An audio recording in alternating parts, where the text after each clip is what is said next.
Olá, tudo bem? Bem-vindo a mais um vídeo aqui no canal. Hoje eu queria conversar com vocês um pouquinho sobre um quadrinho brasileiro do Saci Pererê. Estou me referindo aqui à Turma do Pererê, ou à Turma do Saci Pererê, do Ziraldo, autor e cartunista brasileiro, muito famoso, inclusive, pelo seu Menino Maluquinho.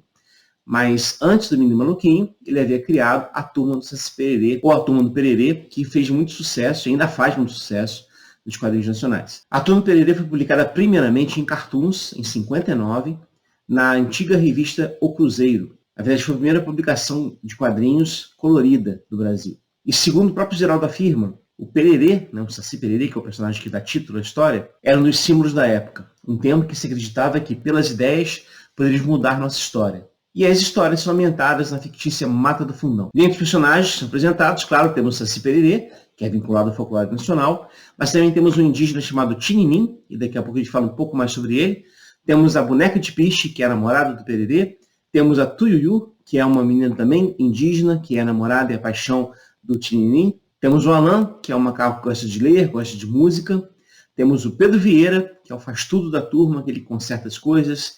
Inclusive foi inspirado num amigo do Ziraldo. Temos o Geraldinho, que é um coelho, muito agitado, como todo coelho é, mas ao mesmo tempo também muito inocente nas suas abordagens, nos seus pensamentos. Temos o Moacir, que é um jabuti, que exerce a função de mensageiro da floresta, ou seja, trabalha para os correios, inclusive ele usa uma asinha para indicar que ele está vinculado ao deus Mercúrio, deus da velocidade. Temos o Galileu, que é uma onça, que vive sendo perseguida pelos compadres Tonico e seu neném, que tentam caçá-lo a todo custo. E temos outros personagens como a mãe Docelina, que sempre faz muitos doces, até aí o nome, e o professor Nogueira, que é uma coruja extremamente sábia e que sempre está disposto a dar conselhos para os habitantes da floresta. Essa é a Turma do Pererê. Esses personagens fizeram minha infância, eu li muita coisa deles quando criança, ainda leio, tem algumas histórias aqui comigo, mas hoje eu queria falar especialmente sobre uma história, lembrando que no dia 19 passado, na última quarta-feira, foi comemorado o Dia dos Povos Indígenas, uma data que é muito importante para a nossa nação, para a nossa história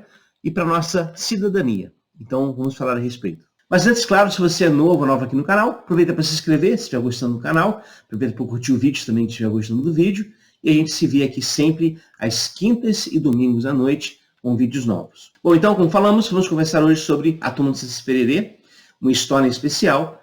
Mas antes vale lembrar também o seguinte, o Saci Pererê já foi adaptado para televisão, em live action. Em 12 de outubro de 1983, a Rede Globo fez um especial live action com os personagens da Turma do Pererê, que inspirou depois uma série que foi exibida pela TVE Brasil, em parceria com o próprio Ziraldo. E as histórias são muito fiéis aos quadrinhos. Você está vendo aí na tela algumas cenas desses episódios. Mas há uma história especial que eu queria analisar com vocês, que é chamada Festa na Aldeia. Você está vendo projetado na sua tela. Ela é uma festa para o índio Tininim, porque é o Dia Nacional dos Paracatocas, que é a tribo da qual ele faz parte. Então ele chama todo mundo da Mata do Fundão, os outros personagens, e avisa que vai ter esse Dia Nacional dos Paracatocas, e o Saci decide então fazer uma festa, uma comemoração em relação a essa data. E aí, claro, eles também concordam com isso, fazer uma festa para o Tininim. O Tininim até disse que não merece tanto, mas enfim, eles resolvem fazer isso, e aí ele vai se arrumar, e aí cada um deles vai então buscar alguma coisa em casa para trazer para a festa como homenagem ao Tininim e aos Paracatocas. É uma coisa interessante que o Saci, logo depois que todo mundo sai, ele diz assim, muito bem, acho que vou começar pela paliçada em volta da aldeia. Pera lá, será que a aldeia de índio Paracatoca tem paliçada? Se ele fosse Apache, Sioux ou Cheyenne, não tinha problema, eu ia saber direitinho como era a aldeia dele. Também, para que é que esse porcaria desse Tininim foi inventar logo de ser Paracatoca?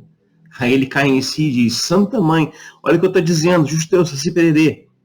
Enfim, é uma crítica que o Ziraldo faz também em relação a essa ideia de que a gente tem uma perspectiva indígena vinculada só à lógica estrangeira, só às imagens estrangeiras. Mas então os personagens voltam trazendo as suas contribuições para a festa. E o primeiro a chegar é o Galileu, que traz para a festa uma machadinha de índio. Mas na verdade ele está trazendo uma machadinha de índio pele vermelha. E aí o Saci diz isso. Você não pode apresentar isso aqui numa festa de um índio brasileiro. Não tem sentido. Logo depois chega o Geraldinho trazendo uma tenda para a festa. E aí o Saci tem que corrigir. Ah, meu Deus, onde é que nós estamos? Geraldinho, índio brasileiro não usa tenda, usa oca. Onde é que você arranjou isso? Ganhei no concurso de televisão. E aqui também mais uma crítica que o Ziraldo faz, vinculado à ideia de que na mídia se apresenta essa imagem de indígena, não indígena brasileiro. O próximo a chegar é o Alan, que traz um cachimbo da paz. E aí o Saci de novo, cachimbo da paz, só rindo para não chorar. E o Alan diz, ué, eu imaginei que podia ser um símbolo da nossa amizade pelos índios. Olha não, o pessoal da tribo de Tininim nunca viu um cachimbo da paz na vida. E enquanto você está falando, chega o Moacir e o Pedro Vieira com um totem indígena, também norte-americano. E aí o Saci diz, Tomahawk, tenda, Sioux, cachimbo da paz, isso ainda passa. Mas um totem não dá, não dá. E aí mais uma vez a resposta, poxa Saci, um totem tão bonito, a gente ganhou ele num concurso de televisão. De novo a mesma crítica. E aí o Saci diz então, nós vamos fazer uma aldeia para o Chinim, uma aldeia de índio brasileiro. Aí o Geraldinho quer dizer que nós vamos fazer uma maloca com ocara, oca e plantação de mandioca.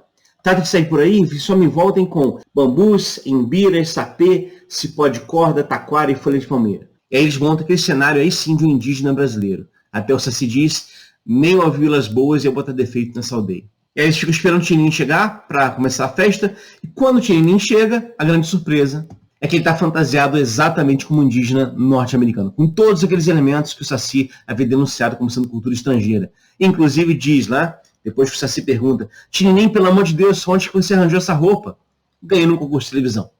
Ou seja, a mesma ideia. E aí termina a história. Essa história é uma crítica muito severa que o Ziraldo faz à americanização da cultura brasileira. Ou seja, a importação de valores e ideais norte-americanos trazidos para cá, valores esses que acabam suplantando a própria cultura nacional.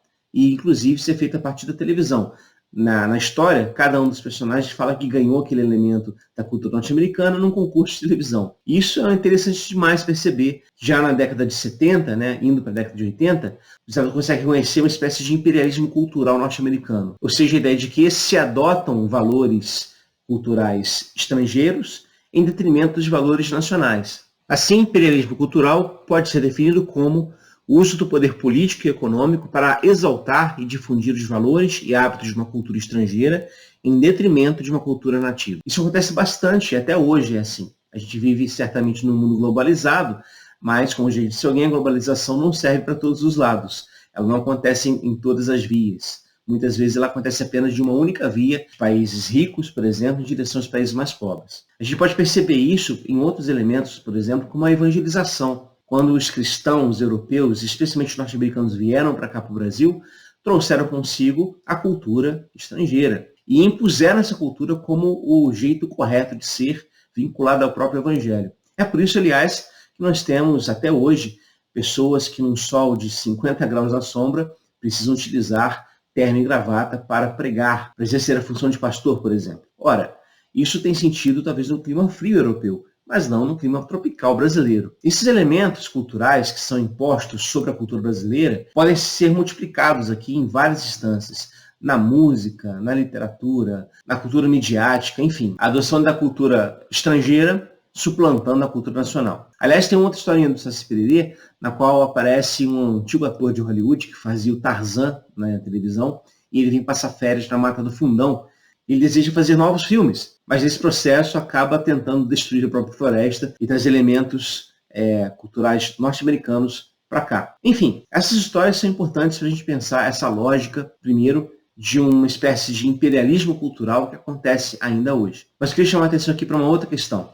Essa história do Tininim, inclusive o próprio personagem do Tininim, também nos lembra a questão indígena no nosso país. Vamos lembrar aqui, quando os portugueses chegaram no Brasil, o Brasil não era deserto. Como você pode ver por esse mapa, há uma série de tribos indígenas espalhadas por todo o território nacional, por grandes impérios, com civilizações, com culturas próprias, com religiões próprias, com jeitos de ser próprios.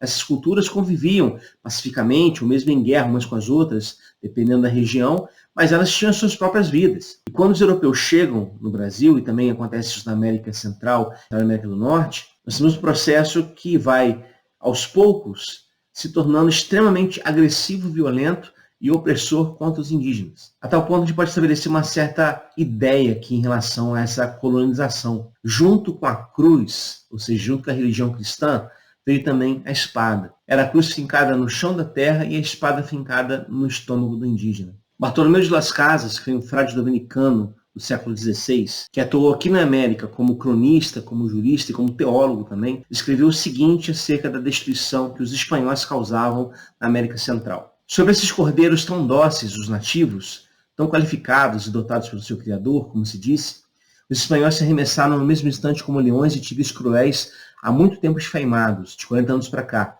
E ainda hoje em dia, outra coisa não fazem ali senão despedaçar, matar, afligir, atormentar e destruir esse povo por estranhas crueldades, como vos farei ver depois. De tal sorte que de 3 milhões de almas que havia na ilha espanhola e que nós vimos, não há hoje de seus naturais habitantes nem 200 pessoas. A ilha de Cuba está hoje como deserta. A ilha de São João e a de Jamaica, ambas muito grandes e muito férteis, estão desoladas. A destruição que os europeus causaram na América foi gigante. A palavra, na verdade, é genocídio. De 3 milhões de pessoas que Bartolomé de Las Casas cita, 200 pessoas sobreviveram. Isso é absurdo. Isso constituiu o processo colonizador. O nosso país foi construído à base de muito sangue, de muito sofrimento, de muita morte. Mas não só aqui. Os impérios Azteca, Inca e Maia também sofreram com os espanhóis. No livro Relatos Aztecas da Conquista, os autores Jorge Baldotti e Tzvetan Todorov escrevem o seguinte: quando chegou a Montezuma, a novidade daquela estranha presença na costa mexicana, e aqui o texto se refere à chegada dos espanhóis com as suas caravelas, as diferenças e ao mesmo tempo a notícia da superioridade técnica dos deuses, Montezuma fica paralisado em estado de estupor. Compreende que o fato significa a derrocada do antigo sistema de pensamento. Quem os conduziu a esse lugar? Por que isso não aconteceu no tempo dos nossos ancestrais? Não há outro remédio, senhores, senão decidirdes o vosso coração e a vossa alma a sofrer com paciência o que há de vir, porque eles já estão às nossas portas, discursa Montezuma.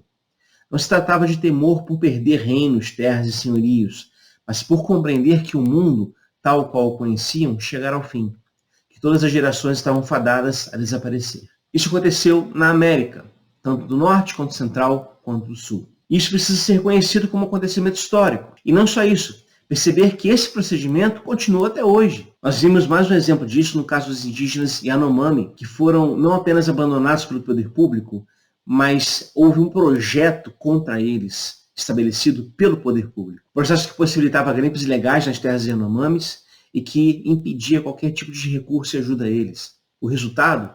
Tragédia e caos humanitário. Os agentes de saúde começaram a trabalhar lá em janeiro, declararam que precisavam escolher quem podiam salvar, porque não era possível salvar todos. E daí uma sensação de agonia, de impotência diante daquele mal. Ora, isso nada mais é do que a continuação de uma história muito longa de destruição sistemática dos povos indígenas, de perseguição a eles. Por isso nós devemos, por exemplo, rejeitar a ideia do marco temporal indígena. Então essa destruição, não apenas cultural, mas também física dos povos indígenas do nosso país, precisa acabar. Há projetos ainda em andamento que podem destruir os indígenas ainda mais, retirar as suas terras. É preciso rejeitar esses projetos. A lembrança do dia 19 de abril, o dia do indígena, não pode ser apenas reservada a um dia. Ela precisa ser ampliada para todos os dias. Porque essas injustiças praticadas contra os indígenas permanecem. Elas fazem parte da nossa história antiga e também fazem parte do nosso dia a dia. Quer a gente enxergue isso, quer não. E nesse sentido, a história do Tininim aqui, dessa festa feita para ele, é claro que em tom de crítica a esse imperialismo cultural midiático, mas também acho que nos ajuda a pensar um pouco sobre essa situação, para que a gente possa se conscientizar a respeito disso e agir em função disso. Porque aí, nesse caso, a gente pode estabelecer uma sociedade mais justa, mais igualitária e mais fraterna. Bom, é isso, pessoal. Espero que vocês tenham gostado do vídeo. Se você gostou, curta o vídeo, compartilhe o conteúdo. Esteja aqui com a gente no próximo dia 30 de abril, último domingo do mês. Teremos uma live aqui no canal às 9 da noite, conversando sobre O Cavalo e Seu Menino, uma das crônicas de Nárnia. Se você já leu o livro, ou mesmo se você não leu o livro ainda, esteja aqui com a gente, vai conversar a respeito. Traga suas questões, traga seus comentários. Vai ser muito legal ouvir você e ter a sua participação. Então, até lá. E enquanto isso, a gente vai se encontrando aqui, como eu disse, toda quinta e todo domingo, em vídeos novos. Um abraço, pessoal, e até!